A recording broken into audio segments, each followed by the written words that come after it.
जिन्हें आपने टीवी पर देखा है, जिन्हें आप सोशल मीडिया पर फॉलो करते हैं, अब उनसे मिलने का समय आ गया है। जयपुर डायलॉग्स एनुअल समिट 2026 के लिए रजिस्ट्रेशन शुरू हो चुके हैं। अपने पसंदीदा वक्ताओं से मिलिए, उनकी बातें सिर्फ स्क्रीन पर नहीं, लाइव सुनिए। विचार, बहस और भारत के भविष्य को आकार देने वाली चर्चाओं का हिस्सा बनिए। बहुत सी रोमांचक जानकारियां जल्द आने वाली हैं। अभी रजिस्टर करें, लिंक डिस्क्रिप्शन और कमेंट्स में है।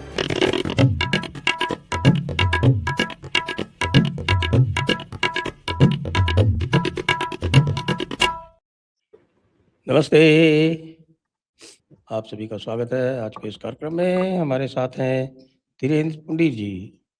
धीरेन्द्र पंडित जी का स्वागत कर रहा हूं मैं, और उनसे ये भी पूछना चाहता हूं कि साहब की हमारे केजरीवाल जी जो हैं वो किसको ठोकना चाहते हैं, और यदि उनका ठोकने का इरादा भी है तो कैसे ठोकेंगे? क्या इनके ये डिप्के फिक्के जो हैं वो इस लायक हैं या उनके कंट्रोल में भी हैं? मुझे केजरीवाल का इरादा समझ में नहीं आ रहा। आपकी समझ में आ रहा है क्या? दरअसल अभी तो केजरीवाल को खुद नहीं समझ में आ रहा, क्योंकि उसने जो कहा, क्योंकि अभी तक उसको ये माना जाता था कि वो बहुत ही ज्यादा, हम लोग ये नहीं मानते थे, बहुत शातिर है, बहुत ये है। मैंने चूंकि रिपोर्टिंग काल में तो वो यहीं बैठा रहता था, जहां वो गाजियाबाद का उसका नया ऑफिस था, तो सारे पत्रकारों से, हम लोगों से ऐसे खुश होकर मिलता था जैसे वो। तो वो क्या करता था, एक ही ट्वीट को कम से कम 22 बार मिटाता और उसको फिर दोबारा लिखता, फिर दोबारा करता, ये सब किया करता। तो तभी से लगता था कि ये बहुत ही शातिर है। लेकिन अब जिस तरह से लग रहा, मुझे लग रहा कि उसकी शातिरपना भी दूर हो गया उसका, क्योंकि जिस तरह का भाषा, अच्छा वैसे भी मैं भारतीय राजनीति में जिस आदमी ने भाषा के पतन की शुरुआत की, मतलब उनको छोड़ दीजिए सर, जो गाली गलौज करके आए हुए पतन, वो है जिसने राजनीति को भी तौर पर, वो सबसे पहला केजरीवाल है, जिसने शीला दीक्षित जैसी वरिष्ठ, देखिए आप मुख्यमंत्री थी और बड़ा शालीन व्यवहार रहा, मतलब आप बड़ा चाहे कुछ, शालीन व्यवहार था। मैं तो बहुत उनसे शालीन, पर्सनली जानता हूँ, उनको उनके घर भी गया हुआ हूँ। हाँ बहुत ही शालीन व्यवहार था। बहुत शालीन। क्योंकि हम लोग पत्रकारिता में तो तब भी ऐसे खबरें कर दी कि भाई उन्होंने उसी रात, मेरी एक खबर पे तो 42 लोगों को टर्मिनेट ही कर दिया था। 42 लोग एक रात में टर्मिनेट होना कोई, और जिसमें 10 तो पीसीएस लेवल के अधिकारी थे, सब लोगों को किया, और उसके बाद 82 लोगों को मैंने किया था। तो कभी कोई कटुता नहीं दिखी इंटरव्यू में भी, कुछ नहीं, आराम से उन्होंने कहा हाँ ठीक है, जिन्होंने किया हमने सजा दे दी, हम लोग करेंगे। तो ये मतलब, और उनको इसने कहा ये शीला ऐसे बोलती है, शीला झूठी है, इस तरह के, याद होगा आपको, इस तरह के शब्दों के साथ इसने पहली बार राजनीति में तू तड़ाक को सार्वजनिक तौर पे प्रतिष्ठापित किया। क्योंकि इसके पास जो भीड़ थी उसमें एक टेप उठाने वाला था जो अपने आप को पत्रकार और सब कहने लगा, फिर बाद में डिग्री उसकी नहीं पता चली, वो है मनीष सिसोदिया। फिर एक याद होगा आपको, हिंदी का असिस्टेंट प्रोफेसर था जो अब कालनेमी बना, फिर उसके बाद आजकल वो राम सुनाता घूम रहा है, सबको राम सुना रहा है, जनता बड़ी खुशी से सुनती है। क्योंकि ये लोग इसलिए मूर्ख बनाते हैं आपको, क्योंकि आप बनते हैं।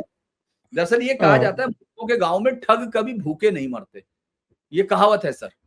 तो ये भूखे इसलिए नहीं मरते, वो अचानक, वो इतने दिन तक उसने मोदी को गाली दी, तमाम को गाली दी, उसके मोदी के समर्थक उस बेचारे पे दाना पानी लेके चढ़े हुए रहते थे बेचारे समर्थक। उसके बाद मोदी जी आराम से उसके घर पहुंच के नमस्कार करने चले गए, सब लोग अपना आराम से शांति के साथ हो, क्योंकि वो अब रामायण सुनाने लगा, और वो हर चीज का पैसा लेता है। वो पहले भी उसके बारे में बहुत सारी कहानियां तो यहाँ सुनाई भी नहीं जा सकती दर्शकों को। तो ये सब लोगों की एक तो भीड़ वो साहब लेके आए। हम भुक्तभोगी हैं। हाँ, तो वो हमसे भी इस मांगा, तरह की, हमने भी बुलाया था, तो हमसे ये मांगा गया था, तो हमने राम नहीं राम तो कर मांगा दिया। जाने से भी आगे का, मैं बहुत सारी चीजें, चूंकि सर हम लोग तो इसी इलाके के है ना, वहीं का वो है, तो ऐसा है नहीं कि दोनों जितना वो जानता होगा उतना हम उसको जानते होंगे ना। तो दो बहुत सारी कहानियां हैं, मैं इसलिए बता रहा, मुझे किसी से वो नहीं, क्योंकि मेरा क्या लेना देना है, मैं तो ना तो पॉलिटिकल लाइन में हूँ ना आशुतोष हूँ। तो उसके बाद फिर क्या हुआ कि इन्होंने एक और बड़ा काम किया, ऐसी अराजक भीड़ इकट्ठी की, और अराजकता को कैसे वेपनाइज किया जा सकता है वो इन्होंने पहला एक्सपेरिमेंट किया, और उसमें हो गया, क्योंकि भीड़ तो थी सर, भीड़ इकट्ठी होगी, उसको लगा बहुत बढ़िया बदलाव का समय आ गया, उन्होंने बदल दिया बेचारों ने। उसके बाद उनको इतना समझ में आते आते इतने साल लग गए कि उन्होंने दिल्ली से इसको बदला, और जैसे ये बदला गया तो ये समझ से इसके बाहर हो गया। दरअसल अब इसके पास कहने के लिए तो भगवंत मान मुख्यमंत्री इसकी पार्टी के हैं, लेकिन भगवंत मान भी एक लेवल के बाद तो सुनेगा नहीं, क्योंकि साइन तो सर भगवंत मान के ही होते हैं, और इसको बड़ी दिक्कत होती है इसके क्यों नहीं हो रहे।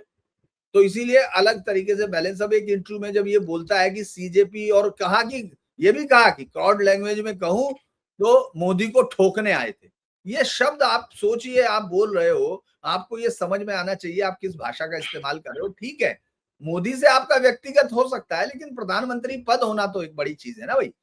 और उसके बाद आप जीत के और आप लड़के हार चुके, मान लो कोई पत्रकार या आप कहें, मैं कहता हूं आप कहें कि वो है, क्यों? क्योंकि अभी तक आपको आजमाया नहीं गया राजनीतिक मैदान में, जिसमें मोदी की विशेषज्ञता है, उस मैदान में अभी आप उतरे नहीं है। तो आप कह सकते हैं कि मैं ये कर दूंगा, तो हो सकता है हमको मानना पड़े। अरे यार, तुम तो पहले ही दिन, जिस दिन तुम्हारे पंख निकले थे, तुमने कहा था मैं सूरज को खा जाऊंगा, और तुम उतर के नहाने लगे बेनियाबाग। याद होगा आपको, मदन उसको बुरी तरह हार के तुम आए हो। और सबसे बढ़िया मीम चला था कि वो गाली तो नहीं मैं दूंगा, लेकिन कि वो जो एस करके गाली, और फिर नीचे कहा था कि गंगा कह के नाले में कूदा दिया, नाले में कूद के वापस आए नहा के। ये जो है, इस तरह के आदमी के मुंह से ये सुनना, उससे अगला तो और भी दिलचस्प है। उनको चलो मोदी जी को जो कहा कहा, वो कह रहा है कि राहुल गांधी से, वो श्याम मीरा सिंह पूछ रहा है, जिसको अक्सर इस सवालों के लिए घेरा जाता है, वो खुद ही कह रहा मेरा कोई टिप्पणी नहीं उस पर, लेकिन वो कह रहा है कि राहुल गांधी कैसे है, तो कह रहा है कि मुझे शादी करनी क्या। मतलब आप सोच के देखिए आप क्या जा रहे हो भाई। आप मतलब, मैं तो आज के दिन का जो भी दोनों क्या मतलब, ये पहले से ही तय करके बैठे थे क्या? वो कह रहा कि नहीं, उन पे यकीन नहीं होना, नन बीजेपी नन कांग्रेस का एक थर्ड का समय आ गया है, जब एक तीसरा विकल्प तैयार करे जनता। और एक बात उसने ईमानदारी से मान ली कि अभी जनता में इनके पास कोई ऐसा है नहीं, विपक्ष के पास, जो मोदी जी को बदल सके। कह रहे लोग उब गए हैं, सब चीजें हो गई है, लेकिन अभी कोई चेहरा नहीं है। वो ये अपना मतलब, बहुत दिनों बाद मैंने सोचा कि सच इसके मुंह से निकल आया कि कम से कम मैं चेहरा नहीं हूं, अभी कोई नया चेहरा आएगा। और जिस तरह से उसने कोशिश की थी, जैसा मैं आपके साथ हंस भी रहा था, कि इतनी देर में हम लोग, जितनी देर में उसका पेप्सी का या कोको कोला खोलते हैं, उसका झाग बहता है, निकलता है, उससे ज्यादा जल्दी ये दीपिका एंड कंपनी बह गई। अब आशुतोष रंका, सौरभ दास, वो विजय पटेल निकाल के एक एक चीज लाके रख दिया, ये उसको ब्लॉक करते घूम रहे। ये उसको मतलब, जो अभिव्यक्ति की बात, गाली, मां बहन की गाली को जो कूल होने का नतीजा बता रहे हैं, उनकी हैसियत इतनी नहीं कि साथ में टैग करके दिए गए उसके खुलासे पे कि $3,000 मिले कि $30,000 मिले, इससे मिले कि इससे मिले, ये ठाकुर परिवार कौन है, इन सवालों के जवाब में उसको ब्लॉक करते हुए घूम रहे। अरे तुम्हारे ब्लॉक करने से कुछ होता है क्या पागल? वो जनता के लिए है, जनता उसको आराम से देख रही। तो ये सारा खेल जो है एक्सपोज होता हुआ दिखा। और मैं लेकिन इसमें जो है वो बहुत बड़ा सा सरकार की जो है, वो सरकार ने वायलेंस को रिवॉर्ड किया, ये कोई अच्छी बात नहीं की। नड्डा जी जो जिस तरह से मिल रहे थे, उससे ऐसा लग रहा था कि मोदी जी से मिल रहे हैं। उनकी बॉडी लैंग्वेज जो थी, बड़ी ही रिवीलिंग थी।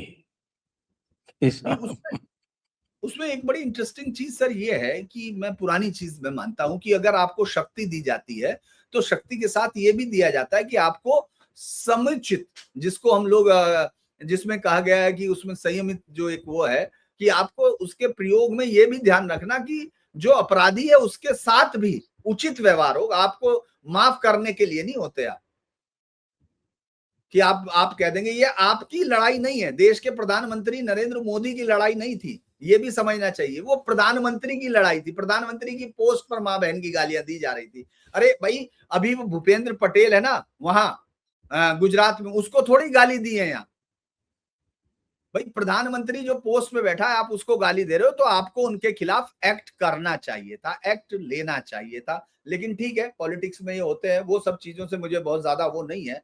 लेकिन मेरा है कि नीतिगत मामलों पे जरूर आपको कुछ फैसले ऐसे लेने चाहिए थे। कल तो हाईकोर्ट ने कहा ही है परसों कि भाई ये आप इसको रोकते क्यों नहीं, बंद क्यों नहीं करते हो इसको, जंतर मंतर। भाई संसद के दरवाजे पे खड़े हैं वो, और जिस तरह से उन्होंने कह दिया हम तो ये ठोकने आए थे, तो सीधे तौर पर बात है। और आपको मालूम ही है, वो जो शामली का वो जो झिंझाना में मारा है 1 लाख का इनामी, वो तो यहाँ आके क्या कर रहा था भाई, वो जिसकी वजह से 346 हिंदू परिवार कैराना छोड़ के भागे थे, हत्यारा है। वो तो फेस रिकॉग्निशन सॉफ्टवेयर है, वो अपना इस्तेमाल किया, अपना पकड़ा गया, उसका एसटीएफ को मिल गया, एसटीएफ ने कहा ठीक है चलो साहब। वो तो हाजी बन चुका था, मौलाना, माफ करना हाजी तो नहीं होगा, लेकिन मौलाना था, अपना अपना तस्वीर वस्वीर पढ़ के तबलीगों में जा रहा था। उसको जैसे ही पता चला कि उत्तर प्रदेश में माहौल थोड़ा बिगड़ने वाला है, माहौल सुधरने वाला वर्ड नहीं है, माहौल बिगड़ने वाला है। मतलब योगी जी का जो है अब खेल हो सकता है, तो कहने लगे चलो मैं अब अपने पुराने धंधे पे तमंचे उमंचे निकाल लो, हथियार वथियार। अब वो बात एसटीएफ को पता चलेगी, भाई इसके निकल गए, तो उन्होंने उसको भेज दिया वहां जहां उसको जाना चाहिए। तो ये जो अगर आप देखेंगे तो जिस तरह से जंतर मंतर पे खेल हुआ, और केजरीवाल कितना खतरनाक खेल खेल रहा है सर। आप ये सोचिए कि जो भुल्लर का ट्रांसफर आप कर रहे हो कमिश्नर का, सिर्फ इसलिए कि, और ये देखिए ट्रांसफर आप शांति से 15 दिन 20 दिन बाद कर सकते थे भाई। समझदार सरकारें ऐसा ही करती हैं। नहीं समझदार भी और इसमें तो समझदार सरकारें अकेला ट्रांसफर नहीं करती हैं, फिर समझदार आप सरकारें मिस पूरी कर लिस्ट सकते थे निकाल के पूरा, उसमें करती हैं। उसमें लग देते आप, उसमें से बहुत सारों में एक ये भी हो जाता। लेकिन नहीं, वो ये दिखाना चाह रहे थे, वो समझदार सरकार नहीं, वो समझदार और बेवकूफी की बात नहीं सर, वो ये मैसेज देना चाह रहा था।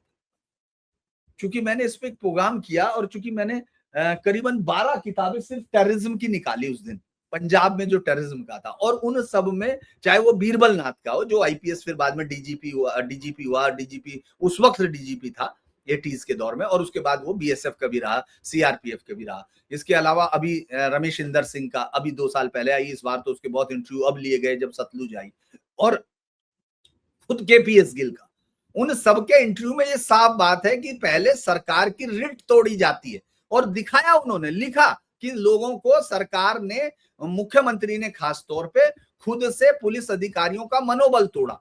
उसके बाद वो पीछे हट गए। भाई डीआईजी अटवाल की डेड बॉडी वहां पड़ी है, और उसका जूनियर, मतलब डीआईजी अटवाल साहब वहां, उनकी एस अटवाल साहब की बॉडी वहां पड़ी है सराय पे, वहां मतलब स्वर्ण मंदिर के बाद, और वो पूछ रहा है दरबारा सिंह से कि मैं क्या करूं, है मतलब मुख्यमंत्री से आईपीएस ये पूछेगा एसएसपी। उसके बाद वो दरबारा सिंह उसको फोन कर रहा है, किसको, पीसी अलेक्जेंडर को, प्रिंसिपल सेक्रेटरी टू पीएम, कि साहब वो क्या करना है आप ये बताइए, ऐसा हो गया है, अंदर घुस जाए क्या पुलिस। वो कह रहा है कि अभी रुकिए, क्योंकि देश की प्रधानमंत्री राजस्थान में है। 2 घंटे वो वहां से संपर्क करके फिर कहा जाता है कि वो दरबारा सिंह बहुत गुस्से में फिर वापस फोन करता है पुलिस के एसएसपी को कि नहीं, अंदर नहीं घुसना किसी भी हालत में। तो वो लाश मांगते हैं। इससे बड़ी शर्मनाक बात क्या होगी, ये उस तरफ ले जा रहा है, क्योंकि जो आदमी आए हैं, और सब पे केस चलने वाला था, आप पे, हम लोगों पे, मुझे पता नहीं आपने किया या नहीं, वो जंतर मंतर पर आतंकी गए, क्योंकि मैं तो खबर में करता हूं और मैं तो खबरें देखता रहता हूं। तो जैसे ही मैंने देखा यार आईजी बोला या नहीं, पहले मैंने ये देखा, मतलब कमिश्नर ने बाइट दी या नहीं, क्योंकि कोई लिख देगा उससे काम नहीं होता। तो मैंने देखा आईजी ने खुद से बताया कि इनमें से 9 लोग बाकायदा वहां गए, उनको पेट्रोल बम प्रोवाइड भी तो कराए वो गए। भुल्लर ने खुद ने अपने, वो कमिश्नर पुलिस है वो। हाँ, उन्हीं की तो मैं कह रहा हूँ, कमिश्नर ऑफ पुलिस की तो मैं कह रहा हूँ कि मैंने पहले उनकी बाइट सुनी, उसके बाद मैंने ये खबर चलाई। उसके बाद वो कल धमकी दी, परसों उन्होंने जब ये किया तो आम आदमी पार्टी के लोगों ने धमकियां, आपने देखा नहीं होगा, वो ट्विटर पर लग गए कि जिन्होंने इस तरह की खबर चलाई उनको जवाब देना पड़ेगा। अरे उसकी तो बाइट है यार, तू क्या जवाब देगा। और चूंकि आपने तीसरे दिन किया, आपको बेवकूफी को इतनी समझ में नहीं आई कि तब तक ये जो रिपोर्ट है ये सेंट्रल इंटेलिजेंस एजेंसीज के साथ शेयर हो चुकी होगी, तो तुम कहीं से किसी पे मुकदमा ही नहीं कर सकते। दरअसल ये एक बहुत ही, अरविंद केजरीवाल इस राजनीति में अराजकता या एक जो सिस्टम को ब्रेक करना चाहते हैं, जो इस देश को टुकड़ों में तोड़े, सबसे बढ़िया और विलक्षण कृति है। वो अपने बाप ऐसे ही पैदा करते हैं, क्योंकि हम लोग अक्सर अब आ भी जाने वाले सब नवरात्रे में जब आएंगे, तो आपको मालूम है हम लोग कितने बार पढ़ते हैं रक्त बीज को, कितनी बार पढ़ते हैं। तो उतनी बार उसको जो है माँ जब तक उसका संहार नहीं करती है, उसके लिए तो आपको स्पेशली करना पड़ता है। ये राजनीतिक रक्त बीज पैदा हो, ऐसे झूठे पैदा कर रहा है, ऐसे जो झूठ बोल रहे हैं, जो अपने विजय पटेल को ब्लॉक कर रहे, 1-2 और वेबसाइट है उनको ब्लॉक कर रहे, और वो सीधा रोज खोल रही है कि तुम विदेशी पैसों पे पलने वाले। अच्छा एक बात बताइए, 1 लाख ही मान लो है किराया महीना, तो आप ऐसा क्या जादू से पैसा पैदा करते हो। 1 लाख रुपए महीना किराया वो देता है सर। हम लोग अगर एक बहुत वो देखें, बहुत ही रॉ आइडिया लगाते हैं, तो 10 से 12% ही आप अपनी सैलरी का किराए में देते हैं महीने का, अगर आप रहते हो। तो ये कौन सा मतलब सीईओ हो गया था क्या किसी न्यूज चैनल का, किसकी अच्छा, एक सैलरी। इसमें ये केजरीवाल ने इस राउंड में राहुल गांधी के ऊपर तो स्कोर कर दिया है, मतलब इस राउंड में तो केजरीवाल ने राहुल गांधी को पीछे छोड़ दिया। अब राहुल गांधी जो है वो मेकअप करने का प्रयास कर रहे हैं, तो उस कोशिश में वो जगह-जगह जा रहे हैं। पहले जा रहे थे, अगर बीच में 30 दिन गायब नहीं हो जाते, तो शायद ये सीजेपी भी नहीं करता केजरीवाल। सीजेपी करके उसने जो है राहुल गांधी को टोटल आउट कर दिया सीन से। तो अब वो कल प्रयागराज गए थे और प्रयागराज में तरह-तरह की बातें कर रहे थे। वो तो आजकल जो है वो मोदी जी को कह रहे हैं कि साहब 56 इंच का बंदर। हाँ, हाँ। और ये जो अम, मुझे लगता है कि राहुल गांधी जो है ना वो अत्यधिक विशस होते जा रहे हैं, जिसको बोलते हैं हाँ, ना ज़्यादा, विशस। ज़्यादा। हुँ, बहुत अधिक। अब पहले ही वो कह सकते हैं कि निराश हुए, फिर वो हताश हुए और फिर वो उम, आक्रामक हुए, अब वो विशस हो गए हैं, वायलेंट कब हो जाएँगे पता नहीं। ये पूरी लाइन है। हमारे जो रोम प्रकाश राजभर जी हैं, उन्होंने एक नई चीज़ हाइलाइट की उसमें और उन्होंने कहा कि साहब कि 5,000 लोग आए, उन्होंने 25,000 लोग कहा था समाजवादी पार्टी से, समाजवादी पार्टी ने अपने 25,000 लोग नहीं भेजे, क्योंकि वो जो है अगर 25,000 भेज देते और ये बम्पर अगर प 30,000 हो जाते तो निश्चित रूप से 1.5 लाख की क्लेम होती, 5,000 हैं तो 20,000 की ही क्लेम है। तो फिर उनका जो 200 का डिमांड है, वो जो 200 की उनकी माँग है, वो मजबूत हो जाती। अब इसके बारे में क्या कहेंगे आप साहब, थोड़ा आप इसका निचोड़ निकालिए? दरअसल सर बड़ा इंटरेस्टिंग बात तो ये है कि बीजेपी ने एक नया डेवलप किया है एक सिस्टम यूपी में। वो अब जो भी उसको कहना होता है वो खुद नहीं कहते, उसको मालूम है कि ओम प्रकाश राजभर से पुरानी दरअसल लड़ाई ज्यादा पुरानी होती है ना सर। जो कहते हैं कि सत्ता में चूंकि जब उसको हटाया था इससे गाड़ी ले ली थी बेचारे से, तो ये तब से आज तक नाराज है ना। ये ये उनको भी ऐसे ही बोलता है और उनके साथ भी बोलता है। कांग्रेस ने अभी 120 सीटों के करीब की डिमांड रखी थी और कांग्रेस ने इस बात के लिए एक नया आदमी ढूंढा जो देवी देवताओं को गाली देता हुआ पाया गया, जो सब चीजें उसको आयातित किया गया, याद होगा राजेंद्र पाल गौतम, उसको लाया गया और उसको स्पेशली अब इसको यूपी का इंचार्ज बनाया गया और बड़ी खुशी के मारे वो जो है सारी चीजें करता हुआ घूम रहा। तो उसने सबसे पहला काम किया कि चुनाव बराबरी की लड़ाई पे होंगे। बराबरी की लड़ाई तो 201 सीट है। पिछली बार सपा जो है इस बात को पछताती है कि उसने अखिलेश यादव ने अपना बड़प्पन दिखाते हुए उनको सीट ज्यादा दे दी थी, याद है सर उस पूरे चुनाव में। और लोकसभा चुनाव में भी ये कहा गया कि इनको ज्यादा सीट दी गई, इनकी इतनी हैसियत नहीं है इन सीटों पर लड़ने की, राजनीतिक तौर पर झंडा और डंडा खत्म हो चुका कांग्रेस का बहुत सारे हिस्सों में। लेकिन कांग्रेस की असली लड़ाई, ओम प्रकाश राजभर जो इशारा कर रहे थे, मैं उस बात को इसलिए नहीं मानता क्योंकि वो बेचारे ज्यादा उसमें थे। इनकी असली लड़ाई ये है सर, अब कांग्रेस ये गिड़गिड़ा रही है कि जो 75 जिले हैं, हमको हर जिले में कम से कम एक सीट दे दो। मतलब 100 सीट अभी वो लड़ेंगी, 100 सीट मांग रही है और 100 सीट मुझे लगता है 105 सीट के करीब का पिछली बार का हिसाब था, तो 105 या 100 के करीब। 114 था शायद पिछली बार वो जब लड़े थे हाँ, साथ-साथ में। 105 से 114। मैंने वही कहा कि कुछ इन्होंने फ्रेंडली फाइट की थी, 1-2 सीटों पे कुछ ऐसा हुआ था, किसी पे कैंडिडेट वापस हुए थे, इस तरह हुआ था। लेकिन 105 या 107 का शुरुआती दौर, फिर बाद में प्रियंका गांधी के कहने पर और सीटें हुई थी। अब ये माना जा रहा है कि साहब आप 100 सीटें अगर आप लड़ेंगे तो उनमें से 75 जिलों में हमको दे दें, क्योंकि इनको 9 या 14 जिलों में एक भी कैंडिडेट नहीं, इनका झंडा डंडा ही गायब था उन जगह पर, उन जिलों में था ही नहीं। तो उनकी लड़ाई ये है, उनकी लड़ाई 200 मांगना नहीं है, क्योंकि 200 तो वो भी जानते हैं इससे ज्यादा मुंह खोलेंगे तो भगा ही देंगे ये लोग। अभी देखिए राहुल गांधी एक अभी अपने दिमाग से निकाल नहीं पाए हैं कि वो यहाँ यूपी में एक खो गई कहानी है जिसका कोई सिरा नहीं है। क्योंकि उनके परिवार के साथ रायबरेली और फला के सर वो जो राजनीति होती है कि साहब हम तो इसी परिवार को देंगे, मिट्टी के गड्ढे हों, फला के गड्ढे हों, ये वहां की कहानी नहीं, ये है हम लोगों की मेंटेलिटी में है, इसमें कोई नई चीज नहीं है। क्योंकि मुझे याद है, मैं इसलिए कह रहा हूँ क्योंकि यहाँ से चरण सिंह जी का बागपत था ना सर, मुझे कई बार शाम से उधर जाना पड़ता था, तो पहले गाड़ी ऐसे जाती थी सड़क के अंदर गड्ढे के अंदर, फिर गाड़ी ऐसे आती थी गड्ढे से ऊपर, फिर गाड़ी ऐसे जाती थी, फिर ऐसे आती थी। मतलब हम बागपत कवर करने के लिए 2-2.5 घंटे हो जाते थे, मुश्किल से 20-30 किलोमीटर बैठता है दिल्ली से। तो ये सब चीजें रही, लेकिन वोट मिलती रही। कहने लगे भाई वोट तो चौधरी साहब को देंगे, गड्ढे कहने लगे गाड़ी चाहे गड्ढे में अंदर चली जा। हम लोग तो बहुत इंटरव्यू लेते थे, तो मतलब बड़ा मजा आता है। बागपत मैंने 1999 से आज तक मैं हर चुनाव में गया बागपत के, ये मेरा रिकॉर्ड है बागपत को लेके है। तो मैं जब जाता था तो मैं वहां जरूर जाता हूँ जहां वो उनके जो एक मेन गांव है वहां छपरौली में। तो मैं जैसे पूछता हूँ तो वो कहता है, तो वो आज तक वही बोलता है बूढ़ा बेचारा, कहने लगा जी वो तो आवेगा तो सपने में ही, क्या होगा भाई आना सा बालक दे रखा, वोट तो इसे ही देनी जी, सड़क पटक की बात नहीं करनी। तो वही हालत इनकी थी साहब। रायबरेली में मैं जब गया था, नोएडा और अमेठी, जब ये लोग थे, देखिए ये भी अंतर देखिए, जब ये लोग थे 2014 में, तो मुझे आज भी याद है और वो नेट पे पड़ा है, दर्शक खुद देख सकते हैं कि जो अमेठी को और रायबरेली को सड़क जोड़ रही थी, वो सड़क पे इतने गहरे गड्ढे थे, सड़क उधड़ी हुई थी। तो मैंने वो वॉक थ्रू वहां से पीस टू यही किया था कि ये हिंदुस्तान के अंदर अगर ताकत का कोई शब्द है तो ये दो ताकत को जोड़ती है। एक तरफ युवराज है, एक तरफ राजमाता है, एक पार्टी, उन दोनों की कॉन्स्टेंसी जुड़ रही है और उस पर गड्ढे में जा रहे हो आप। उस सड़क से किया था और अभी वो बेहतर किया गया। तो इसीलिए मुझे नहीं लगता कि कांग्रेस को मालूम है कि उसको ये, लेकिन जब कई बार मुझे लगता है कि हमें ये जो अपने राहुल गांधी हैं ये समझ ही नहीं पा रहे हैं कि कांग्रेस वहां नहीं है।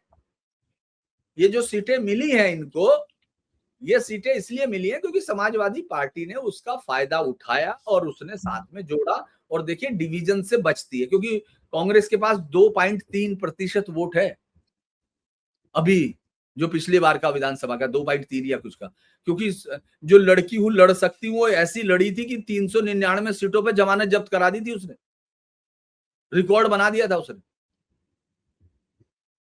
तो इसीलिए मुझे नहीं लगता कि वो 200 वाली बात है। लेकिन हाँ, ओम प्रकाश राजभर जो है जितना इशारा कर रहे थे वो बात तो सही कह रहे। मेरा भी ये मानना था कि भाई पूरी पार्टियों के जिस तरह इन्होंने जंतर मंतर पर 20 तारीख के लिए सारी पार्टियों ने जान झोंक के लोग भेजे थे ताकि वो भीड़ दिखा सके। भाई दीपके को तो लास्ट तक नहीं पता था, और दीपके ने तो जो लिख के दे रखा उसने, भाई वो तो सारा साइन उस पर ही होता है कि जो लोग इसमें आएंगे, जो लोग हिस्सा लेने आएंगे, उनको संभालना मेरी जिम्मेदारी होती है। ये तो आपकी तरफ से जो आपने परमिशन लेटर लिया हुआ वो है, उसी को लेके तो सुप्रीम कोर्ट गए हुए लोग कि साहब इनको अकाउंटेबिलिटी तय करो। तो ये जो भीड़ थी वो तो उनकी थी नहीं, तो उनकी अकाउंटेबिलिटी बेचारों की, उनके कहने पे कौन सुन रहा था, वो तो वहां किसी और एजेंडे से आई थी। इसी तरह से कल उनको उम्मीद थी कि समाजवादी पार्टी भेज देगी या वो होगी, तो कुछ तो भेजे होंगे सब। क्योंकि एक वो लड़का जो आपको याद होगा मंच पे कह रहा था कि मेरी माताजी ने जमीन बेच दी, मैं बीएड किया हूँ 4 साल हो गया, मैंने फला पता नहीं कौन कौन से एग्जाम उसने निकाल लिए, पटना में हूं। तो मैंने कहा यार इतना भी झूठ नहीं बोलना चाहिए जो मंच पे पकड़ा जाए। अच्छा, वो उसको मालूम था कि राहुल गांधी तो पकड़ नहीं सकता मेरा झूठ, क्योंकि उसको पता ही नहीं होगा बेचारे को कि कैसे पकड़ेगा। पवन खेड़ा इसको ये सारी चीज बता नहीं सकता क्योंकि पवन खेड़ा को नहीं पता होगा बेचारे को, उसने इतने सालों तक सब काम करके भी, क्योंकि उसने कहा कि पिछले 4 सालों से मैं खाली बैठा हूं क्योंकि एग्जाम नहीं हुआ। टीआरई जिससे उसका रिलेशन है, चूंकि वो उसने बीएड बताया सर इसीलिए बता रहा हूं। टीआरई 1 परीक्षा हुई 2023 को, अगस्त 2023 में, 24 से 26 अगस्त का टाइम था। 1,70,000 से अभी हाल फिलहाल में किसी एक राज्य में एक साथ इतने टीचर भर्ती नहीं होंगे जितने हुए। नवंबर 2023 के आसपास से ज्वाइनिंग शुरू हो गई थी, उनकी काउंसलिंग हो गई। टीआरई 2 दिसंबर 2023 ये हुई, 15-16 दिसंबर को सर, 7 से लेके 15-16 दिसंबर तक हुई। इसमें हजारों पद भरे गए। टीआरई 3 ये हुई 2024 में, प्रारंभिक तारीख इसकी मार्च में थी, फिर री एग्जाम हुआ सर 19 से 22 जुलाई 2024 में, 87,000 पद भरे गए। रिजल्ट 2024-25 में आ गया, अलॉटमेंट 2025 में हो गया, शिक्षक ज्वाइन कर चुके, पढ़ा रहे हैं। आपको याद होगा एक लेडी जो पूरा मुंह ढक के आई थी, याद है ना, जिसको नीतीश कुमार जो हो गए थे वो, हाँ उसका वो हटा दिया था बता दे। हिजाब। तो हाँ, तो ये सारी भर्तियां ही तो थी, वो भर्तियों के ही तो लोग आ रहे। और उसके बाद टीआरई 4 अभी होना है 22 सितंबर को, 22 से 27 तक 5 दिन चलना है। तो वो झूठ उसके सामने, अब उसको पता तो हो, अब उसने उसको कह रहा है कि नहीं नहीं कोई बात नहीं, चिंता मत कर, तू सच बोल और बोल, चिंता मत कर, मैं हूं ना, मुझे भी पहले वो होता नर्वस। अरे वो झूठ बोल रहा है भाई, झूठ बोलने में वो अपने शब्द खोज रहा, तुझे लग रहा है वो नर्वस हो रहा। मतलब वो सब इसीलिए मुझे नहीं लगता कि एक बात उसने बहुत अच्छी कही केजरीवाल के साथ ना, कि भाई राहुल गांधी का ये जो है कोई मतलब नहीं है इन सब चीजों। और वो कह रहा कि हम क्यों बैठे विपक्ष के साथ, बहुत अच्छी लाइन है। कह रहा कि अरे वो साथ में छुरा लेके बैठा हुआ मानने के लिए, तो हमारा कैसे साथ हो जाएगा। वो सबको कह रहा है, खुद केजरीवाल ही कह रहा है ये बात कि भाई छुरा लिए बैठा है।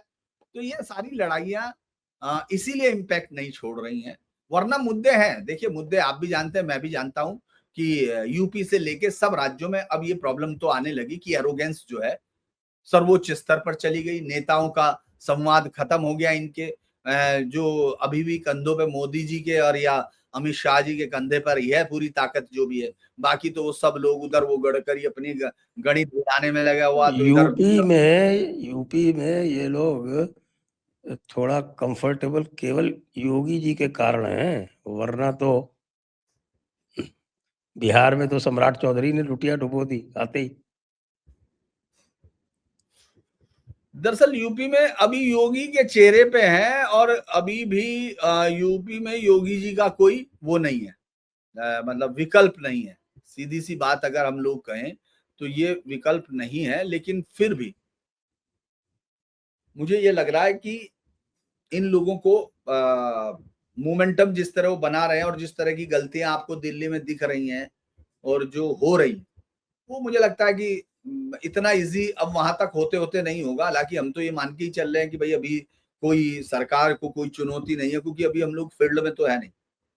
5 से 50 का जो अंतर है, आप ये समझिए कि जो 5 से 25 हो गया जो रिश्वत का रेट। और आप ये सोचिए सर, एक ही हाईवे है। मैं तो हैरान होता हूँ कि अलग अलग हाईवे आप बना रहे हो और वो हाईवे धड़ाधड़ टूटे जाते हैं, लोग उनके वीडियो बना रहे हैं, तुम पंखे लगा के सड़कें सुखा रहे हो, और उसी आदमी को फिर वापस दे रहे हो, जो बीजेपी का सांसद है उसी के भाई को फिर एक और टेंडर दे रहे हो। तो ये सब चीजें दिख तो रही हैं, ऐसा नहीं है। लेकिन ये पिच कहां करेंगी, कैसे करेंगी, क्या सुरक्षा का मुद्दा इनसे बड़ा हो जाएगा या छोटा होगा, है ना। जो जॉब है वो सारी चीजें, ऐसा नहीं है कि योगी अपना काम नहीं कर रहे। योगी लगभग सारे जिलों का दौरा अब तक खत्म कर चुके, अगर आप देखा जाए।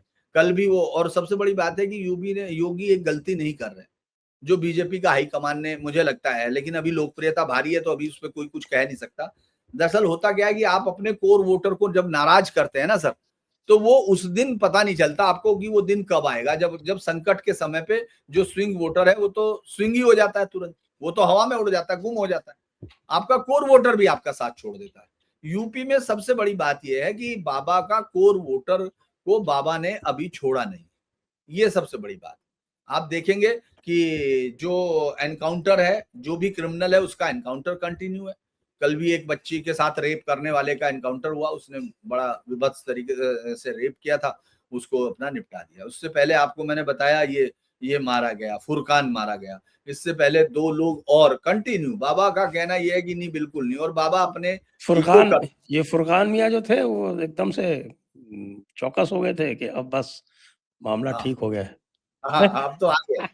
फुरकान मियाँ को लगा कि अब तो हम आ गए हैं, क्योंकि फुरकान मियाँ से थानेदार पूछते थे भाईजान कैसे हो, उस दौर में तो, क्योंकि वो तो भाईजान थे ना भाई, और उस समय तो सरकार थी। आप ये सोचिए, इस आदमी ने दिन दहाड़े गोली मारी थी विनोद शुक्ला, वो कह के मारी विनोद गुप्ता या बंसल पे, सीधा 2013। उसी के बाद फिर इसकी का, चूंकि जो सरगना था इस गैंग का वो मुकीम काला था, फिर उसने मारी 2 यार, फिर आगे इसने मारी जमानत। मतलब हालत ये कर दी थी कि वहां से रात में लोग भाग गए, परिवार छोड़ के, क्योंकि वहां वैसे भी भाई 80% तो वैसे ही मुस्लिम है वहां, 20% की तो जो हालत दांतों में जीभ की है वो उनकी वहां थी, तो वो हालत। लेकिन योगी ने वहां जाके, और चूंकि वो जगह वहां है सर, आपको मालूम है इस घटना के बाद वहां अमित शाह ने घर घर जाके पर्चे बांटे थे प्रतीकात्मक घरों पे, हिंदू पलायन के 2016-14 के चुनाव में। लोगों को ये बहुत सारी चीजें ऐसी लगती है 2017 में, हाँ 2017 के चुनाव के लिए। तो इसीलिए वो योगी कम से कम अपने लोगों को, अभी जैसे वो उन्होंने साफ कहा, अभी जो है आज वो अपना आराम से कल भी पुष्प वर्षा कर रहे अपने कांवड़ियों पे। इस बार कांवड़ियों पे स्पेशल टारगेट था, जो राणा या यूब और ये शेरवानी जो एजेंडा लेके घूमती हैं, उस एजेंडे में इस बार बहुत सारे लोग शामिल हुए थे, जो खास तौर से राइट विंग का, लेफ्ट विंग का, राइट विंग के नाम से जो पैसे खाते हैं, उन लोगों ने, बहुत सारों ने कहा। मैं तो आपको बता ही रहा था, उसमें एक सौ नाम धन्य पत्रकार जो लल्लन टॉप में तमाम जगह पर और योगी और तमाम जगह नेतागिरों के साथ घूमता हुआ कह रहा है कि साहब बिहार में तो ऐसा नहीं होता, देवघर से यहाँ जाता है। भाई यहाँ 5.5 करोड़ लोग जाते हैं, 4 करोड़, समझ गए। कभी समझ भी नहीं पाएगा, जिंदगी में अंतर समझ पाएगा तो पत्रकार होगा ना। दरअसल वो सब लोग इस कांवड़ को वो करना चाहते हैं, मतलब कि भाई ये एक बड़ा ऐसा हल्ला गुल्ला है। उसमें अजीत अंजुम ने एक डाल दिया कि साहब ये देखिए इनको कुछ नहीं कहना। तो मैंने कहा क्या कहना चाहता है वो, लिखना इस पे, कहना क्या चाहता है तो बता भाई। अबे वो नाच रहे हैं, शादी में नाचते हैं, उनको क्या लिखेगा तू? तू उनका मतलब तू उसका हमास की पार्टी से मुकाबला कर लेगा? शादी की शादी के, अरे वो दारू नहीं पी रहे, किसी को धमकी नहीं दे रहे, नाच रहे हैं, बाबा के गाने चल रहे। अभी मेरे घर के सामने से सर अब 2 दिन यही चलेगा। उसमें वो कहा कि ये ले, सारे लोग इधर एक्टिव हो गए हैं। इस समय सबसे अधिक धर्म और अनुष्ठान के कार्य कहीं हो रहे हैं तो पश्चिम बंगाल में हो रहे हैं। हाँ वो तो सर उसकी अब कोई बात ही नहीं कर रहा। नहीं, उससे तो वहां उसने बदल दिया भाई। उस सिद्दीकुल्ला चौधरी को और इरफान अली, याद होगा सर 2007 को नवंबर में, जब उसको क्या नाम, उसके घर सुबह ही पुलिस पहुंचती है कि चलिए, और जयपुर भेज देती है क्योंकि उसको दिल्ली आना था, लेकिन पहली फ्लाइट जयपुर की खड़ी थी वहां। तो उन्होंने कहा इसी में निकल, उसको तस्लीमा नसरीन को, है ना, क्योंकि पहले 2 दिन में पूरा पार्क सर्कल जला के उन्होंने कर दिया था, पूरे पार्क सर्कल को नरक कर दिया था पूरा। और कम्युनिस्ट पार्टी जो अभिव्यक्ति और फला व्यक्ति जो बताती है, उन्होंने दोनों ने उठाया सुबह कि भाई आपका जाना जरूरी। वो बेचारी कह रही है आंख खोल के कि मैं दिल्ली चली जाऊं, कह रहे दिल्ली विल्ली नहीं, जो फ्लाइट पहली वही, उसको रवाना कर दिया पहली फ्लाइट में। अभी वो वहां गई 1 अगस्त को, और मुख्यमंत्री कह के गए, मुख्यमंत्री को कोई आमंत्रण शुरू में देने का नहीं था। तो जब वो रिक्शा लेने लगे, उनको पता चला तो उन्होंने कहा कि भाई मैं भी आ सकता हूं। उन्होंने कहा अरे यार ये क्या बात होगी, मुख्यमंत्री आए, मुख्यमंत्री ने उसको जानबूझ के दिया। शुभेंदु ने उसको गुलदस्ता देके कहा कि अब ये वो या राज नहीं है, इशारा भी किया कि जिसको बोलना है जो बोले, लेकिन दायरे में। और वो सिद्दीकुल्ला चौधरी जिसने उस समय हंगामा उतार दिया था, वो 2 दिन बाद बाइट देता घूम रहा था कि भाई देखिए सरकार को ध्यान रखना चाहिए, लोग इससे जो है, वरना पहले तो वो आग लगा रहा था, उसको पता है। अब आप देखिए, आपने दोबारा सुना मस्जिद पे कितने शुक्रवार गुजर गए उस दिन के बाद, जरा बताइए। वहां तो दिल्ली आपके कलकत्ता हाईकोर्ट ने भी कह दिया कि नहीं, मस्जिद पे कोई भी आप जो है वो पोंगे नहीं लगा पाएंगे। नहीं वो तो छोड़ दीजिए, वो जो एयरपोर्ट मस्जिद जिसकी वजह से जो कोलकाता जैसा एयरपोर्ट, आप उसको आप इतने सालों से इसलिए पेंडिंग पड़ा है क्योंकि एक आदमी ने वहां मस्जिद बना दी, वहां 15 आदमी उनको लेके जाती थी CISF, है ना, फिर लेके वापस आती थी राजाओं की तरह कि पढ़ लीजिए नमाज फिर वापस चलिए साहब, यही काम था उसका।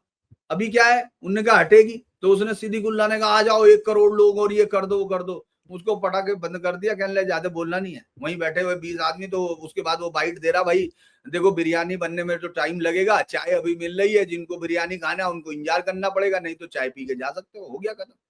सिद्दीकुल्ला खुद ही कह रहा था कि भाई हो गया, चाय पी ली, खत्म हो गया।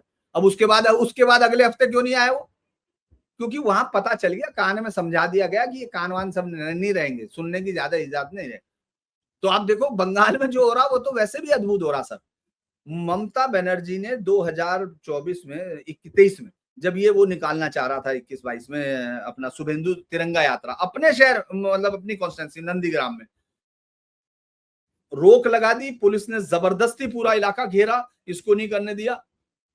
अभी 3 दिन पहले उसी दिन पे 10,000 लोगों के साथ, तिरंगे के साथ पूरी बड़ी यात्रा वहीं से निकाली, याद दिलाने के लिए कि याद है ना यहीं रोका था आपने। इसके अलावा तस्लीमा नसरीन ने कहा भाई ये मेरा घर है, और वो तो देखिए तस्लीमा नसरीन ऐसा थोड़ी वो हिंदुओं को छोड़ती हो, तो सबके लिए ऐसे ही बोलती है। और कोई बहुत, मैं तो उसको बहुत वो बोलती है। हाँ, बोलती है।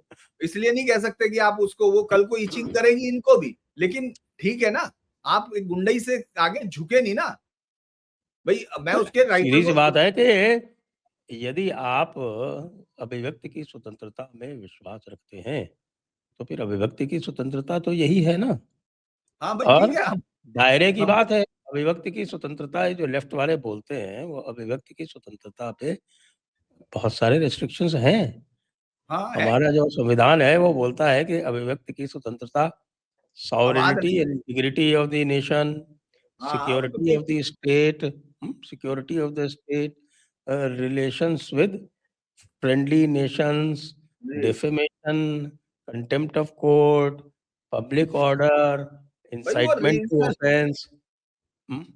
ये सारे जो हैं इनमें आप उसमें रिस्ट्रिक्शंस लगा सकते हैं। अब तो रीजनल रिस्ट्रिक्शंस है उसके पास।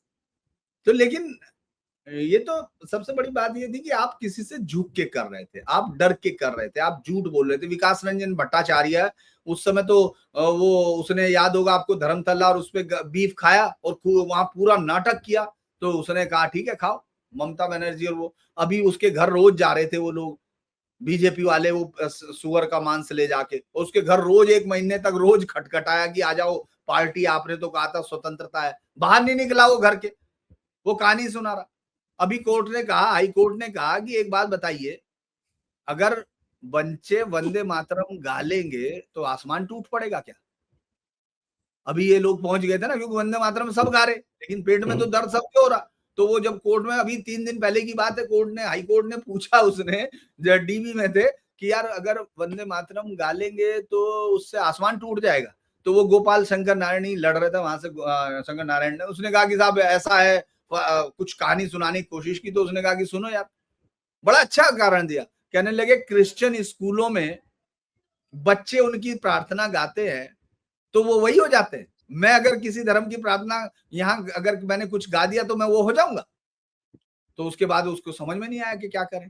तो कोर्ट भी अब समझ रही है, कोर्ट भी अभी आपको मालूम कोर्ट है। कोर्ट का बहुत बहुत महत्वपूर्ण ये हुआ है कि देखिए, मैं जब जयपुर डायलॉग्स आरंभ किया था ना, तो उस समय भी हमने कई और जो वकील मित्र इत्यादि थे, तो हमने ये पाया कि साहब कि हमारे जो मैटर्स हैं वो कोर्ट में जाते ही नहीं। अच्छा, कोर्ट के डिसीजंस कैसे होते हैं? कोर्ट को वकील असिस्ट करते हैं, तभी तो कोर्ट डिसीजन करता है। तो जब हिंदुओं के केस होंगे ही नहीं न्यायालयों में, तो वो जो हिंदू पक्ष है, हिंदू सिद्धांत है, हिंदू दर्शन है, उस पर कैसे निर्णय देंगे? आखिरकार कैसे पढ़े तो नहीं, वो उसी अंग्रेजी व्यवस्था से हैं। बस नहीं नहीं, वो इस्लाम में नहीं पढ़े ना सर। वो मैं इस देश में, मुझे फैसलों में, मैं इस बहुत दिनों से इनके फैसले स्टडी करता हूँ। और ये क्या करते हैं, मतलब ये बहुत अच्छा उज्जवल हिंदू होने के लिए, बहुत बढ़िया होने के लिए हिंदू धर्म के सिद्धांतों को इस्लाम पे लागू करते हैं। कहते हैं ये सहिष्णुता। अरे भाई उनका नहीं है। वो जब कहते हैं ना पर्दा, तो याद होगा पर्दे को बोलते हैं कि साहब ये तो विकल्प होना चाहिए, उसकी मर्जी। अरे वो उसका नहीं, वो रेशियल डिस्क्रिमिनेशन है। अगर तुम उनके पढ़ोगे, तुमने उनका पढ़ा नहीं, तुम उस पर भी इम्पोज कर रहे हो कि सब धर्म बराबर है, सर्वे संतु निरामया सर्वे संतु सुखे, वो जो कहते रहो, आप जो बताते रहो। तो इसीलिए इनकी दिक्कत ये थी। लेकिन अब कोर्टें समझ रही हैं। आपने देखा होगा हाई कोर्ट्स के ऐसे बहुत सारे फैसले हैं। मैं अब ये बात मानता हूं कि इस देश की हाई कोर्ट तक कम से कम अब आवाज पहुंचने लगी, नीचे की आवाज। और नीचे की आवाज से ज्यादा वो पूरी दुनिया में समझ रहे हैं कि यार एक दिन, सिर्फ एक दिन अफवाह फैली कि वहां खाली हो गया, वो मोरक्को के बराबर में सोटो, वहां घुस जाओ, सब घुस गए। तो ये समझ गए एक दिन अदालतों में घुस जाएंगे। भाई इतनी सी कहानी को लोग जोड़ नहीं रहे सर। याद कीजिए मालाबार में क्या हुआ था। कोई ये थोड़ा ही हुआ था कि उसने यही तो कहा गया था कि भाई वो हो गया, खिलाफत आ गई है और इसीलिए सबके खिलाफ वो कर दो, अली मुस्लियार और उसके लोगों ने। और उन्होंने कहा कि खिलाफत आएगी सबसे पहले इन्हीं को काट दो। रेप किए गए, काटा गया। और उसी तरह से वहां क्या हुआ, वहां मोरक्को में ये कह दिया गया कि साहब वो खोल दिए गए हैं बॉर्डर्स और आप जा सकते हो। ये सुनते ही तो जो जो खा रहा था बेचारा अब्दुल, जो भी खा रहा था, वो छोड़ के भागा, कह रहा वही खाएंगे उनके ही। 90,000 घुस के वहां पुलिस ने मारे वारे, 24 तो मारे गए शायद वो बेचारे, 7 या 24 थे, और फिर वापस जाना पड़ा उनको बेचारों को, पूरा यूरोप को, और उन्होंने जगा दिया। तो ये जो कोर्ट जाग रही है, ये कोर्ट इसलिए जाग रही है। आप देखो एक बड़ा अच्छा फैसला आया था वहां का, चेन्नई हाई कोर्ट का। और चेन्नई हाई कोर्ट में सबसे बड़ा वो जस्टिस स्वामीनाथन है, वो तो ऐसे फैसले देने में, उसमें क्या हुआ, सगीर अहमद साहब ने कहा, वो जो है हिंदू थे वो साहब, उनको शादी करनी थी किसी, क्योंकि वहां तो, यहाँ तो लोग वैसे कहते हैं जब लड़की शादी कर लेती है हिंदुओं की तो कहते हैं भाई वो तो पति के धर्म में चली गई। लेकिन जैसे ही मुस्लिम लड़की शादी कर लेती है, पति पत्नी के धर्म में चला जाता है। ये भी अलग है यहाँ। मतलब अब उसने कहा, तो सगीर साहब ने कहा कि चलो हम तो मुस्लिम हो गए। उन्होंने कहा भाई हो गए, ठीक है, गजट नोटिफिकेशन भी आ गया। अब होने के बाद उन्होंने क्या किया कि साहब हम मुस्लिम हो गए इसलिए हमको पिछड़ा मुस्लिम बना दो। हाँ, उन्होंने, उनको है उनको ना? हाँ, एससी का फायदा चाहिए था, एससी का। हाँ, उनको कहा कि भाई हमको तो ये दे दो फायदा, तो कुछ तहसीलदार ने कहा नहीं दे सकते भाई, तो उसके खिलाफ चले गए हाई कोर्ट। हाई कोर्ट ने कहा कि भाई तुम मुस्लिम बन गए हो, धर्म बदल गया, हिंदू परंपरा में वहां क्या कर रहे हो? तो अब वो कोर्ट में आ गई, सुप्रीम कोर्ट में, तो हाई कोर्ट फैसले दे रही है, अब हाई कोर्ट दे रही दे है। रही नहीं, नहीं, अब बहुत अच्छे-अच्छे फैसले आने लगे। हाँ, अच्छा, एक ये बताएँ कि साहब ये शशि थरूर जो हैं, वो कह हाँ, रहे हैं कि साहब कि हम फेल हो गए और हाँ, सीजेपी वाले जो हैं वो हमसे आगे निकल गए। तो ये क्या है? ऐसे कैसे करते रहते हैं शशि थरूर जी? दरअसल सर शशि थरूर साहब की एक अच्छी बात यह है कि उनको जो है बेचारे 2 घंटे तक बैठ के, राहुल गांधी ने याद कीजिए जनवरी की 2 घंटे की मीटिंग, उन्होंने समझाया भी उनको हुँ, कि साहब आप, तो उन्होंने कहा होगा कि भाई साहब मैं तो सबसे ज्यादा पढ़े लिखे राज्य में से हूं, तो मैं ही सबसे पढ़ा लिखा भी हूं, तो मुझे मुख्यमंत्री बनाओ। तो उन्होंने बनाया नहीं। तो वो कह रहे जब मैं मुख्यमंत्री नहीं बना तो तुम प्रधानमंत्री कैसे बनोगे? भाई यार ये खेल तो बराबर का होना चाहिए ना। तो जब भी हाँ, मौका बिल्कुल आता है देखिए। तो वो ऐसे और खेलता है। सतीशन जी नायर हैं, तो मैं भी नायर हूँ।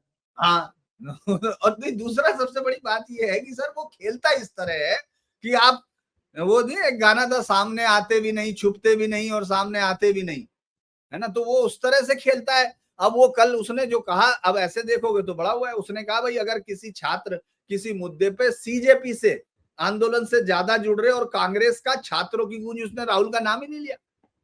तो भाई उन्होंने कहा कि कांग्रेस का छात्रों की गूंज का अभियान इतना असर पैदा नहीं कर पा रहा, तो कांग्रेस को सोचना चाहिए ऐसा क्यों हो रहा। भाई वो तो सीधा कह रहा कि भाई हमारी आउटरीच और मोबिलाइजेशन में एक अंतर है। अब अगर कोई ये कह रहा हो कि दूसरा, मतलब ऐसे समय में जब राहुल गांधी जो पार्टी की सबसे बड़ी उम्मीद है, और सबसे अच्छी बात यह कि वो बीजेपी की भी सबसे बड़ी उम्मीद है, कांग्रेस की नहीं, बीजेपी की भी सबसे बड़ी उम्मीद राहुल गांधी ही है। क्योंकि जब तक राहुल गांधी है तब तक मोदी जी को भी ये बताने की जरूरत नहीं पड़ती कि दूसरे आगे क्या करेंगे, क्योंकि राहुल गांधी खुद ही बता रहा मैं क्या करूंगा।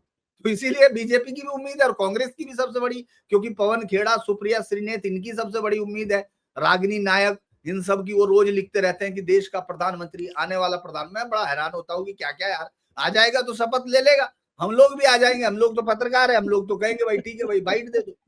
तो अब वो उसने जो है, ओम हमारा ओम प्रकाश राजभर कह रहा है कि राहुल गांधी ने कल के फ्लॉप शो के लिए 30 करोड़ रुपए खर्च किए। 3 महीना उन्होंने कार्यकर्ताओं ने मेहनत की। 20,000 झंडा बैनर पोस्टर से प्रयागराज को पाट दिया गया, लेकिन 5,000 लोग ही आए। उन्हें लगा था कि क्या बोल रहे हैं ये? हाँ, राहुल गांधी जी के भाई अखिलेश यादव जी, गुड मॉर्निंग। आप राहुल जी के भाई बने घूम रहे हैं, लेकिन भाईचारा निभाना आप जानते नहीं हैं। हाँ, ऐसा वो नहीं, लगता है, अरे कल कुछ तो छोटे भाई का फर्ज निभा लिए होते। आपके बड़े भाई राहुल गांधी जी कल प्रयागराज आए थे। उन्हें लगा था कि आप अपने युवा गुंडों को भेज देंगे तो 20-25 हजार की भीड़ इकट्ठा हो जाएगी। ये बेचारे बड़ा, राहुल गांधी जी 5,000 लोग भी नहीं जुटा पाए। क्यों धोखा किया आपने उनके साथ? कर देते थोड़ी मदद, आपके बड़े भाई की इज्जत बच जाती। बंदा लिखता बड़ा जोरदार मैं यही कह रहा, इसका राइटर अच्छा आ गया कोई, अब पहले तो गड़बड़ था, है। अब ये अच्छा लाया है ये ढूंढ के, मतलब ये अच्छा है। दूसरा अगर अच्छा हम साहब, सर ये, एक कंस्पिरेसी थ्योरी और चली है, थोड़ा सर उसकी भी चर्चा कर लें। ठीक है, और वो कंस्पिरेसी थ्योरी जो है वो आज हमारे यहाँ एक वो आता है अखबार राष्ट्रदूत, उस पर प्रमुखता हाँ, से छपी। राजदूत बड़ा बढ़िया अखबार है, क्योंकि उसी की रिपोर्टर थी ना वो, जिसको रेणु मित्तल। है, हाँ, जिसको 1,35,000 कौन से वाले स्वीट में रुकाया गया था। वो मेरे साथ वो इंटरव्यू में कह रही है 2019 में, जब वो सबसे ज्यादा सीट आई सर, इसलिए मैं छोटा सा अवान्तर कर रहा हूँ।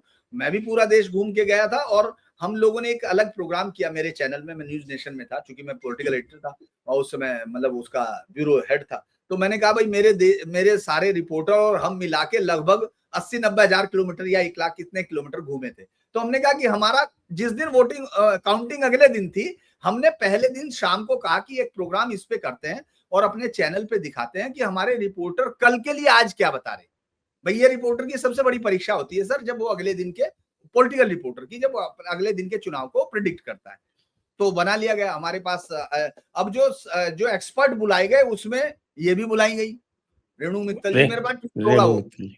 हाँ, तो इसने मतलब वहां बातचीत में अजय कुमार हमारा जो एंकर था वो तो माशाल्लाह बहुत ही बड़ा, तो वो सब कह रहे, हम लोगों ने कहा, सारे रिपोर्टर्स ने, जितने वहां बैठे थे, सब रिपोर्टर्स ने कहा कि कल जब रिजल्ट खुलेंगे तो बीजेपी सत्ता में बैठी होगी और अच्छे रिजल्ट के साथ बैठी होगी।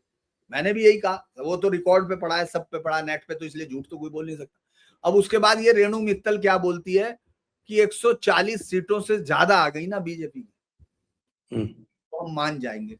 फिर मैंने अगले दिन ट्वीट किया इसको, फिर इसने बेचारी ने माना नहीं। इसने कहा ये कौन है, मैं तो 1,40,000 के कमरे में रहती हूँ, ये तो 400 रुपए का इसका होटल इसको देता होगा। 1,40,000 वो कौन सा कमरा था जो राजपूत या होटल, कौन सा महंगा होटल था, उसमें है वो सब, उसमें बहुत कहानी हुई थी।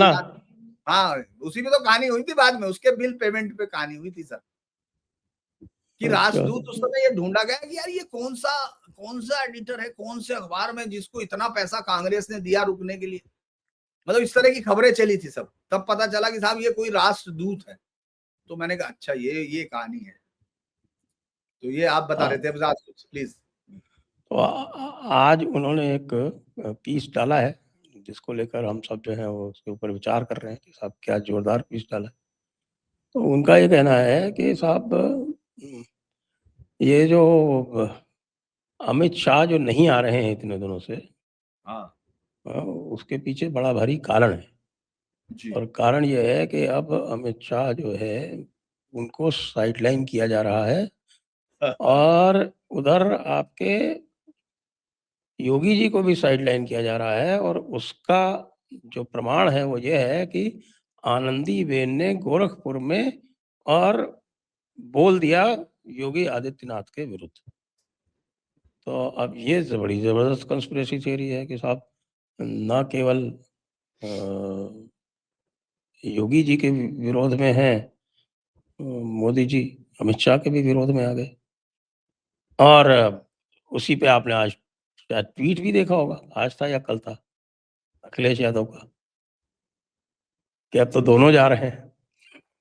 हाँ, वो दोनों जा रहे हैं वो। लेकिन एक बड़ी इंटरेस्टिंग चीज है सर, मैं आपको ये जो कंस्पिरेसी थ्योरी है इसके बारे में थोड़ा आप बताएं, ये नहीं कहाँ से आती है? नहीं, मैं आपको ये कहूंगा, आपने जो पूछा मैं वही बताऊंगा। आपने पूछा कि कहाँ से आती है, आपने उसके बारे में कुछ नहीं पूछा, तो मैं जहां से आती है वहां बताता हूँ। दरअसल मेरे गुरुजी ये कहा करते थे, मैं तो पीता वीता नहीं हूँ, तो उन्होंने कहा था कि धीरेन्द्र हमेशा याद रखना, पानी का और उसका संतुलन बराबर होना चाहिए। बिगड़ता है तो दिमाग का लोचा बिगाड़ देता है, फिर जो आप लिख रहे हो वो गलत लिखोगे। तो मुझे लगता है कि कल उसका जो है थोड़ा गड़बड़ हो गया, पानी का संतुलन सही हुआ, कम रह गया है। क्योंकि क्योंकि कुछ ये तो बताना चाहिए, कोई रेफरेंस किसी के कहने से अगर ये दे रहा है तो हम तो अभी ये मान रहे। दरअसल दूसरा कारण और भी मैं आपको बताता हूँ सर, यही कहानी नहीं। कल दरअसल ये कहानी कहाँ से उपजी मैं ये बताता हूँ। कल इस देश में जिसमें दाढ़ी से विद्वता आ जाती है, एक ऐसे आदमी का नाम है पुण्य प्रसून वाजपेयी। हाँ, तो कल उसने एक ट्वीट किया, परसों कल किया या परसों, और मैं मतलब वो हमेशा ऐसा ही करता है। वो मैं उसको जब से समझ रहा हूँ, मुझे बहुत लोग कहते हैं बहुत अच्छा करता है। मैंने कहा ठीक है, तो आप उसका लिखा बोला हुआ पढ़िए। हालांकि मैं भी उसी की परंपरा में आता हूँ, उसको ऐसा लगता है। तो खैर तो वो जो है उसने कहा कि अमित शाह महाराष्ट्र में है और योगी हाँ, दिल्ली में। क्या कहता है? हाँ। अब आप मुझे अरे बताइए, बाप रे मतलब बाप, ये तो देसी मतलब सोचा ही नहीं था। हम लोगों ने पाणिनि को, मतलब ये मान सकते हैं भाई, उनके सूत्र जो है आज तक अद्भुत है। इसके बाद इसी का लिखा जाएगा, ये जो है ये आदमी जो है पुण्य प्रसून वाजपेयी, इसके सूत्र पत्रकारिता में पीएचडी होंगी इन पे, कि ये आदमी कितने पागलपन की ऊंचे उचान पर होके भी इसको लोग ये मानते रहेंगे कि ये पत्रकार है। मतलब उसका क्या रिलेशन है, कुछ समझ ही नहीं पाया। भाई यही समझता होगा, ये इसके समर्थक समझते होंगे कि वो वहां है और ये दिल्ली में है। इस बात, मतलब कोई मुझे ये बताए कि इस बात से मैं समझ ही नहीं पा रहा सर, कि इस बात को मैं जोड़ नहीं पाया। मुझे लग रहा कि इस जो आपका रिपोर्टर जो ये राष्ट्रदूत वाला है, देखिए वो खुला हुआ भी पड़ा है, मैं इसलिए उसको एग्जैक्ट बोल देता हूं। और जबकि इसने लिखा हुआ भी महात्मा गांधी जी का, तभी बोलो जब वो मौन से बेहतर हो। लेकिन ये बिना उसके, और आज का इसका आपको पता नहीं है, कुर्सी खाली करो, युवाओं के प्रधानमंत्री आ रहे हैं। पता कौन? आज राहुल ने जो किया वो मोदी और ये सबको भी नहीं, सपने में भी नहीं सोचा होगा। ये इसका आज का था, लाखों लोगों ने देख लिया होगा। हाँ, ये है इसका ट्वीट 21 घंटे पहले का। सब ठीक है, शाह महाराष्ट्र में, योगी पीएमओ में। अब आप समझ लो। इससे पहला ट्वीट लिखा हुआ, क्या हिलने लगा सिंहासन, प्रयागराज में कार्यक्रम रोक की पूरी तैयारी थी। मतलब आप ये बताइए, तो ये आदमी राष्ट्रदूत वाला बेचारा अगर इससे प्रभावित हो लिख भी रहा है तो आप आदमी नहीं महिला। अच्छा, कौन है? रेणु मित्तल का है क्या ये भी? है? अच्छा, तो सब तब माफ करना, मैं तो उनके बारे में मैं कुछ नहीं कहता कि उन्होंने क्या किया, उनकी योग्यता के बारे में तो कुछ नहीं कहा जा सकता। मैं तो उनका आपको दे दिया, वो ट्वीट पड़ा होगा मेरा 2019 का, मुझे पता नहीं, वो नीचे जाना पड़ेगा, बहुत मुश्किल होता है सर्च करना, वरना मैं आपको दिखा भी देता। कल सर जो लेजिस्लेटिव बिजनेस में कल 4 बिल इंट्रोड्यूस होंगे। Tribunal reform bill 2026 Arjun Ram Meghwal करेंगे।